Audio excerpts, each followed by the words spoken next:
Ipinaliwanag ni Gilas Pilipinas head coach Tim Coe na crucial ang kanilang magiging laban kontra Guam sa 2027 FIBA World Cup Asian Qualifiers. May report si teammate Jamaica Bayaca. Isang matinding away game ang kakarating ng Gilas Pilipinas men's basketball team kontra Guam sa Biyernes, November 28 dahil kailangan ang maagang panalo para sa pag-asa sa 2027 FIBA World Cup Qualifiers. Bagaman mas mataas ang world ranking ng Pilipinas, binigyang diin ni Coach Tim Coe na delikado pa rin ang Guam lalo na't nasa home court ang kalaban na pinangungunahan ni Jericho Cruz at ng 6'11" center na si Jonathan Galloway. Dapat din bantayan sina Gabriel Simon na may 31% three-point shooting at Ty Wesley na may footwork na ikinumpara ni Coe kay Sean Chambers. It's a whole different ball game when you're playing at home. You know, players play differently in front of their home crowd, in their home court. It's a completely different thing, and that's what we're going to have to overcome.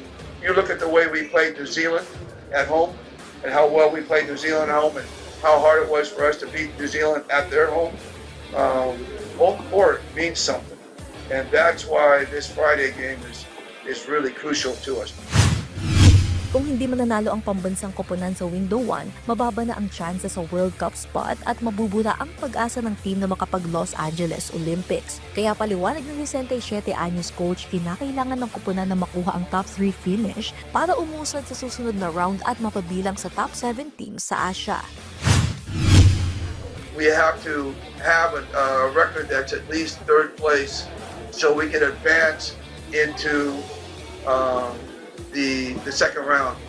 And so after the second round, we have to be one of the top 7 teams in all of Asia to make it to the World Cup. Qatar's in, they're number 8, so we have to get to the top 7. And you look at some of the teams out there, you can count maybe 9 teams that all of them, any of them could make the World Cup. Ngayon, nasa 12-man lineup ng Gilas ang hamon na magpasimula ng malakas at iabante ang bansa sa susunod na yugto ng qualifiers. Pagkatapos ng away game, babalik ang Gilas sa December 1 para sa home match sa Ateneo Blue Eagles Gym. Isang malaking bentahe dahil sa home crowd support na maaaring magbigay ng kumpiyansang kailangan ng team. But these 2 wins that we have are going to be carried over all the way to the end if we can get those 2 wins. And if not, then that loss is going to be carried over.